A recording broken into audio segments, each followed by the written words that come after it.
दानापुर विधानसभा का चुनावी जंग काफी रोचक और निर्णायक मोड़ पर चला गया है। ऐसा इसलिए क्योंकि दानापुर विधानसभा का चुनाव एक अलग ही प्लेटफॉर्म पर लड़े जाने को लेकर भी काफी चर्चा में है। दरअसल दानापुर का चुनावी जंग केवल पार्टियों उम्मीदवारों के चयन का नहीं, बल्कि यह तो जनता का भी लिटमस टेस्ट है। समझिए, यहाँ पर प्रत्याशी नहीं लड़ रहे, यहाँ पर बल्कि जनता का ही एक टेस्ट है कि उसे बाहुबली जनप्रतिनिधि चाहिए या फिर जनता के बीच रहने वाला जनप्रतिनिधि। चलिए जानते हैं कि क्या चल रहा है दानापुर विधानसभा में। जो चुनावी जंग है उसमें क्या चल रहा है। दानापुर विधानसभा पर कांग्रेस, राजद और बीजेपी का प्रभाव रहा है। प्रारंभ से ही अगर बात करें तो बीजेपी और कांग्रेस 5-5 बार दानापुर से चुनाव जीत चुकी है और अब की बार चुनावी मैदान में एक तरफ रीतलाल यादव है तो वहीं दूसरी ओर पूर्व में केंद्रीय राज्य मंत्री रहे रामकृपाल यादव। रामकृपाल यादव जो है वो अमूमन लोकसभा से अपनी सीट को मजबूत करते हैं, लेकिन अब की बार हार गए थे वो राजद की मीसा भारती से और उसके बाद उनको अब की बार दानापुर के विधानसभा क्षेत्र से टिकट दिया गया है। ऐसे में आप इस चीज़ को सबसे पहले समझिए कि जो राजद सुप्रीमो लालू प्रसाद यादव हैं वो भी 1995 और 2000 विधानसभा चुनाव भी यहाँ से जीत चुके हैं और बीजेपी पहली बार 1996 में यहाँ से चुनाव जीती थी जब विजय यादव उम्मीदवार थे।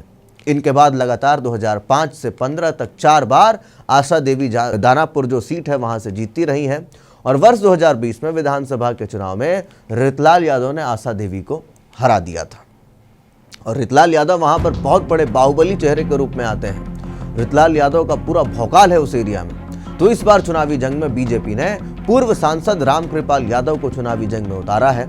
वहीं राजद ने अपनी सीटिंग विधायक रीतलाल यादव को उतारा है अब की बार मैदान में और दानापुर विधानसभा 2025 के चुनाव में इस सीट पर करीब 3,74,193 मतदाता हैं जो 2025 में इस सीट पर वोट डालने जा रहे हैं और इस सीट पर जातीय समीकरण भी इस बार के चुनाव में ये दिशा तय करेंगे कि यहाँ पर जो यादव वोटर हैं वो किसका समर्थन करेंगे, क्योंकि बीजेपी से भी रामकृपाल यादव हैं और इधर से रीतलाल यादव हैं और दोनों ही यादव वोटरों को अपनी ओर करने में बहुत बड़े चेहरे हैं।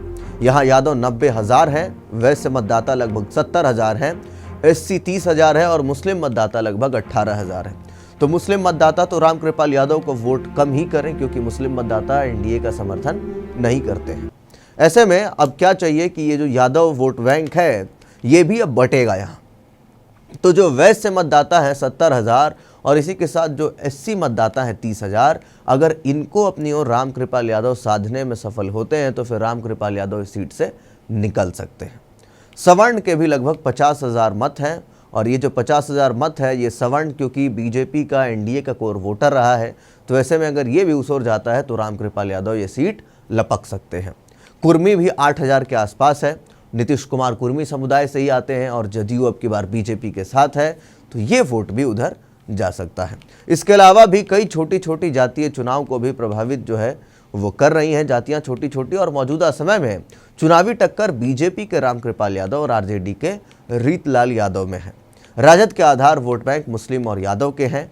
यादव जाति के रहने के कारण इस जाति में रामकृपाल यादव सेंधमारी कर सकते हैं और बीजेपी का आधार वोट वैश्य और सवर्ण है और निर्णायक स्थिति में यहाँ के दलित और कुर्मी मतदाता जो है वो नजर आ रहे हैं। क्योंकि देखिए यादव मतदाता बट गया, मुस्लिम मतदाता जो है वो अब चला गया आरजेडी की ओर, बच गए जो कैस जो वैश्य मतदाता है वो आपको चले जाएंगे बीजेपी की ओर और ऐसे में जो सबसे बड़ा निर्णायक मतदाता जो है वो है कायस्थ, जो यहाँ पर दलित मतदाता है और जो कुर्मी मतदाता है वो।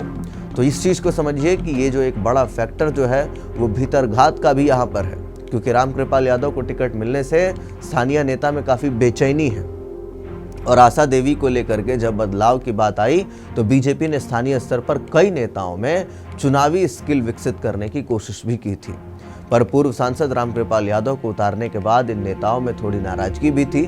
पर डैमेज कंट्रोल के तहत अमित शाह का एक्शन में आना लाभकारी भी हो सकता है, क्योंकि अमित शाह यहाँ पर आए थे और भीतरघात का मसला तो है वो राजद उम्मीदवार रीतलाल यादव के साथ भी है, क्योंकि भीतरघात का मसला जो है वो दोनों ही पार्टियों में साफ साफ नज़र आ रहा है और ऐसे में जो भी भीतरघात फैक्टर को सुलझा लेगा वो यहाँ से आसानी से जीत जाएगा। मगर लड़ाई यहाँ पर दिलचस्प है और अब की बार जो है दोनों ही चेहरे बहुत बड़े हैं। रीतलाल यादव बाहुबली है और रामकृपाल यादव जनप्रतिनिधि, क्योंकि वो जनता के बीच में अमूमन दिखते हैं, नज़र आते हैं। तो ऐसे में जनता क्या सोच रही है दानापुर सीट को लेकर के ज़रूर बताएं। आप कमेंट करके लिखें कि अब की बार वोट जो है वो किसको जाएगा। धन्यवाद।